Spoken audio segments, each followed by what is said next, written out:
It started with a typo. Or at least, that's what I thought. 1:13 a.m. I was lying in bed, bathed in the soft blue glow of my phone screen, aimlessly scrolling through memes. Outside, the wind howled low, the kind that makes tree branches scratch against windows like fingernails on glass. Then my phone buzzed. Unknown number. Hey, did you lock the back door? I blinked. Thought maybe it was for someone else. I replied with a casual, me, wrong number. But the reply came almost instantly. Unknown number. Oops, sorry. Meant to send that to someone else. I shrugged it off. Happens. But then the next night, it happened again. 1:17 a.m. Unknown number. Your hallway is darker than usual tonight. You should turn on a light. I sat up, phone clutched in my hand. The hallway was dark. I always left the little lamp on out there, but tonight, I hadn't. Had I? I got out of bed, cracked the door open. Sure enough, darkness. Pitch black. I told myself it was coincidence. A weird guess. Lucky timing. Maybe a prank from a friend. But it kept happening. Each night, the text came. Each one more specific. Unknown number. Don't forget to take the lasagna out of the oven. 42 minutes left. Unknown number. You look nice today in your gray hoodie, but the coffee stain on the sleeve was kinda ugly. Unknown number. The photo of your mom in the living room is crooked. Fix it. That last one made my blood run cold. Because it was crooked. I had walked past it all day and hadn't touched it. And I hadn't posted any pics of my living room online either. I went around locking every door and window. I even taped black garbage bags over the windows, thinking maybe someone was watching with binoculars. But that didn't help. Unknown number. Taping the windows won't change anything. I can still see you. I stopped replying. I thought if I ignored it, it would stop. But it didn't. The messages just got worse. More personal. Unknown number. Remember that thing you did in 8th grade? You told no one. But I know. Unknown number. You cried in your closet when your dad left. You begged God to bring him back. Unknown number. You checked under your bed tonight before sleeping. I'm not there. Not yet. I started staying awake all night. Lights on, knife beside me. The silence in my house was different now. Thick, heavy, like it was listening. I installed cameras. Nothing. I tried tracing the number. Burner phone. No location. No identity. One night, I had had enough. I texted back. Me, what do you want? Who are you? Silence.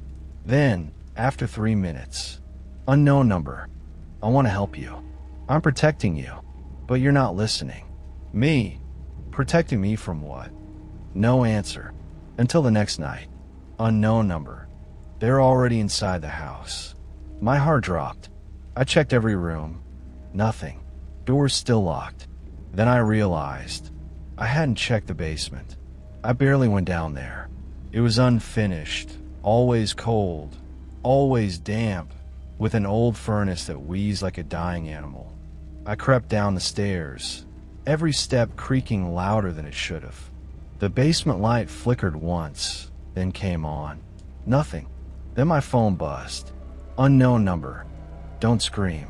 Something moved in the corner. Something tall. And I swear to God, it was wearing my face. My body froze. Every instinct screamed at me to run, but I couldn't move. Not with whatever that thing was staring back at me, mimicking me. Same hoodie, same tired eyes, same cut on the chin from the razor nicked this morning. But it wasn't me. Its mouth moved, slowly, like it didn't quite know how. And then it smiled. Too wide, too many teeth. I backed up one step. The light above me flickered again, humming loud like a wasp in my ear. Then it popped. Darkness swallowed the basement hole. I bolted up the stairs, stumbling, nearly cracking my chin on the steps. Behind me, I heard it. Heavy footsteps, not rushing but deliberate, confident. My phone buzzed in my pocket. Unknown number. Don't run. That's what it wants. Screw that. I slammed the basement door shut and threw the deadbolt. My hand was shaking, so bad I nearly dropped my phone. Another message. Unknown number. You let it in. Now you have to play by the rules. I stared at the screen, trying to breathe. What rules? What the hell are you talking about? I typed furiously. This time, it replied with something different. A file. A voice memo. I hesitated, thumb hovering over the play button. The silence in the house wrapped around me like a noose. I pressed it. The recording was short. 6 seconds. Static. A voice, distorted, layered over with something almost insect-like, whispered, "You shouldn't have looked in a basement." Then, another sound. A knock. Not on the front door. Not on the walls. From inside the house. 3 knocks. Sharp. Close. Unknown number. You need to follow the signs, or it takes your place. Me, what signs? What do you mean, takes my place? I waited, staring at the screen, but this time there was no reply. Then my living room TV turned on by itself, just static, white and buzzing. My lights flickered. My phone began glitching, the keyboard switching between letters I didn't type. I stared at the screen as my texts deleted themselves, one after the other. Then a new message appeared. Unknown number. Go to the attic. Now. I didn't want to. God, I really didn't want to. But my legs started moving anyway, like they weren't mine. I grabbed the flashlight from the kitchen drawer. Its batteries weak, but still flickering. The attic entrance was in the hallway ceiling. I hadn't been up there in years. I pulled a string. The ladder creaked down. The air smelled different. Mold, dust, and something sharp like copper. I climbed, slowly. The flashlight barely lit anything. But as I reached the top, I saw it. An old mirror leaning against the far wall, covered in a white sheet. Beside it, a phone. My phone. The same cracked case. Same lock screen. But I had mine in my pocket. I picked it up. The screen was on. A message sat in the inbox. Unknown number. It was never texting you from your phone. That's when I noticed the mirror. The sheet had fallen. And in the reflection, I wasn't alone. There was someone standing directly behind me. Breathing. Watching. Mimicking. I spun around, swinging the flashlight wildly. Nothing. Just shadows and silence. But in the mirror, the figure still stood behind me. Its face was half melted now. My face, but wrong. Like someone had printed a photo of me and left it out in the rain too long. The eyes were pitch black, like burnt holes in paper. It tilted its head and grinned again, slow and unnatural. The moment I looked away from the mirror and turned back around, there was still nothing there. But the mirror? The reflection hadn't changed. The attic felt colder now. Heavy, like the air itself was pulsing. My phone buzzed again. Unknown number. Break the mirror. I hesitated. I don't know why. Maybe it was fear. Maybe something deeper. The reflection was still me. After all, wasn't it? Then the thing in the mirror moved closer. I didn't, but the reflection did. It stepped forward until its cracked, rippling face was inches from the glass. Its lips moved again. This time, I heard it. Not through my ears, but in my head. Let me out. I threw the flashlight at the mirror. It shattered, splintering into 100 shards across the attic floor. Silence. Then, darkness. Total.